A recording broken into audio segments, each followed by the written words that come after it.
अस्सलामु अलैकुम वरहमतुल्लाह। First of all मैं पहले myself Unsiya Bashir and I am from Arigam Tral. सबसे पहले मैं अल्लाह ताला का शुक्र अदा करना चाहती हूँ कि जो मेरे अपने ड्रीम्स थे उनको पूरा करने में मुझे अल्लाह ताला ने बहुत ज़्यादा हेल्प की है, और ये उसी की बदौलत है कि आज मैंने इतनी बड़ी अचीवमेंट हासिल की है। और उसके बाद जो मेरे पेरेंट्स हैं, इन्होंने मेरा बहुत ज़्यादा सपोर्ट किया है इस चीज़ को हासिल करने में। और उसके बाद एलिफ एकेडमी, जहाँ पे मुझे बहुत ही अच्छा एक हम कह सकते हैं कि काम and composite environment and atmosphere मिला, जहाँ पे मैंने अपनी प्रिपरेशन जो है वो फर्दर स्टार्ट की और इस गोल को अचीव करने के लिए बहुत ज़्यादा मेहनत की यहाँ पे। सर, मैंने बीएससी नर्सिंग जो है वो government college of nursing GMC Srinagar से कंप्लीट की है 2024 में। उसके बाद मैंने प्रिपरेशन स्टार्ट की थी लास्ट ईयर फेब से मैंने स्टार्ट की प्रिपरेशन। और फिर मैंने पहला एग्ज़ाम जो है वो पिछले साल दिया था, क्योंकि ये एग्ज़ाम जो है नॉर्थ सेट एग्ज़ाम ये साल में 2 बार होता है। और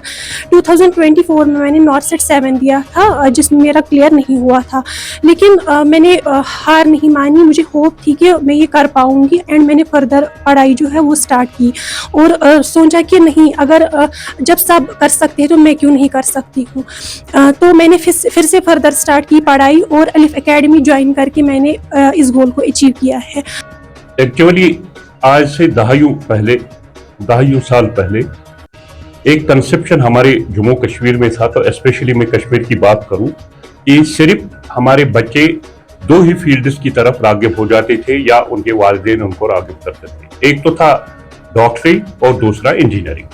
लेकिन ज़माने के साथ और जितनी डेवलपमेंट मतलब मुल्की सतह पे हुई है या इंटरनेशनल सतह पे हुई है, इसमें बहुत सारे फील्ड्स आ गए और इन फील्ड्स में कोचिंग करने के लिए बहुत सारे इंस्टीट्यूट्स काम कर रहे हैं। और हमारे त्राल में एलिफ एकेडमी जो एक बहुत बड़ा इंस्टीट्यूट है, वो इस सिलसिले में हमारे बच्चों को कोचिंग दे रहा है। और इसी सिलसिले में आज हमारी एक होनहार बेटी जो त्राल की रहने वाली है, तो उसने नर्सिंग ऑफिसर्स जो सिलेक्शन होती है ऑल इंडिया लेवल पे, उसमें अच्छे नंबरात लेके वो सिलेक्ट हो गई। वो इसीलिए है कि इस इंस्टीट्यूट ने, एलिफ इंस्टीट्यूट ने उनकी कोचिंग की और सिलेक्शन लिस्ट में वो टॉप मेरिट लेके ऑल इंडिया लेवल पर सिलेक्ट हुई बहैसियत एक नर्सिंग ऑफिसर के। तो इसीलिए हम लोगों से भी यही गुजारिश करेंगे, खुसूसन पेरेंट्स से, कि अब वो डॉक्टरी और इंजीनियरिंग का ज़माना गया। अब तालीमी मैदान में बहुत सारे फील्ड्स आ गए हैं जिनमें हमारे बच्चे आगे एक्सेल कर सकते हैं और अपनी ज़िंदगी दूसरे फील्ड्स में, जिसमें एक ताबनाक और रोशन मुस्तकबिल है, वो उसमें मतलब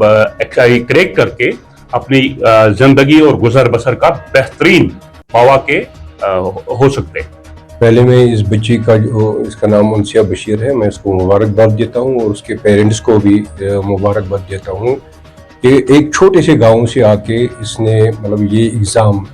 जिसका शायद कम लोगों को ही पता होगा, तो इसने ये क्रैक करके अपना ये मतलब दिखाया कि इसमें वो जो मवाद मौजूद है ये आगे जा सकते हैं। लेकिन इसका श्रेय जो है इसका हम देंगे वो जो इसने एलिफ एकेडमी में यहाँ पे कोचिंग करी है। और जो ये मतलब उन्होंने फारूक साहब ने भी कहा कि पहले इंजीनियरिंग और डॉक्टर ये तो बहुत ज़्यादा इसका क्रेज़ था और लोगों को पता भी ज़्यादातर नहीं था, क्योंकि तालीम भी कम थी, तो उस वजह से इन्हीं 2 फील्ड्स पे ज़्यादा लोग मुतवज्जह होते थे। लेकिन आज ज़माना बदल गया, आज बहुत सारे मौके हैं, जैसा कि इस बच्ची का है जो नर्सिंग ऑफिसर बन गई। इसी तरह सिविल सर्विस में जाना है या बाकी सारे मौके हैं, एनडीए में मिलते हैं चांसेस, वहाँ पे बच्चे जाते हैं। तो आजकल तालीम का भी इतना ज़्यादा रुझान बढ़ गया और मौके भी बहुत ज़्यादा है। इसमें सिर्फ एक बात है कि बच्चों को जो है अपने वालिदैन का पैसा बहुत ही सोच समझ के सूझबूझ के साथ इस्तेमाल करके, और जो उन्होंने स्वेट और ब्लड इकट्ठा किया होता है अपने बच्चों के लिए, उसका ख्याल रखे। उसके अलावा जो यहाँ पे भी जितने सारे भी कोचिंग इंस्टीट्यूट है या जो ये भी एलिफ एकेडमी जो है ये भी 1 साल पुरानी है, तो लेकिन इसका भी मतलब इसमें श्रेय है कि ये भी बहुत कोशिश कर रहे हैं, लेकिन अब इनको इसी के साथ महदूद नहीं रहना चाहिए कि शायद ये डॉक्टरी और जो इंजीनियरिंग के लिए बच्चों को तैयार करते हैं, इसमें इनको और देखना चाहिए कि कुछ बच्चे पहले बच्चों का ये टेस्ट एप्टीट्यूड टेस्ट लिए कि उनकी जो है उनका रुझान किस तरफ है, वो किस फील्ड में जाना चाहते हैं, उनका माइंड सेट क्या है। तो अकॉर्डिंगली इनको भी अपने पार फैलाने चाहिए इस एलिफ एकेडमी को भी, ताकि जो सिविल सर्विस के लिए भी ये कोचिंग दे और बाकी एनडी एग्जाम्स के लिए भी कोचिंग दे, ये नर्सिंग के लिए भी कोचिंग दे और अपना ये एक्सपेंड करे। तो ये ताल के लिए शान की बात है कि ये यहाँ पे जो है एकेडमी खुल गई और इसमें हमने जो देखे बहुत ही सिंसियर टीचर्स भी है, इसके डायरेक्टर भी जो है वो बहुत ही सिंसियर है, अपना काम मेहनत से कर रहे हैं जिस तरह से इस बच्ची पे उन्होंने काम किया है, और बहुत सारे बच्चे आगे भी आएंगे। तो ये ताल के लिए ताल माना एक जरखे जमीन मानी जाती है, लेकिन इसको जरखे जमीन को एक्सप्लोर करने की जरूरत है। वो एक्सप्लोर उसके बाद हो जाएगी जब यहाँ की जो है ये इंस्टीट्यूट, मैं एलिफ एकेडमी की बात करूंगा या जो सारे भी इंस्टीट्यूट है, वो बहुत दानतदारी के साथ काम करे और बच्चों में बहुत ज्यादा टैलेंट है, इनका आगे जाने का बहुत ज्यादा मवाद इनमें ये है मौजूद है, लेकिन इसको एक्सप्लोर करने की कोशिश है। तो उस कोशिश में इनका भी अच्छा खासा ये रहा है हिस्सा एलिफ एकेडमी का, और मैं इनसे गुजारिश करूंगा कि ये मजीद इसको एक्सपेंड करने के लिए अपना ताउन करें और अपने बाकी मौके भी देखें बाकी लोगों के लिए जो बच्चे कुछ और बनना चाहते हैं।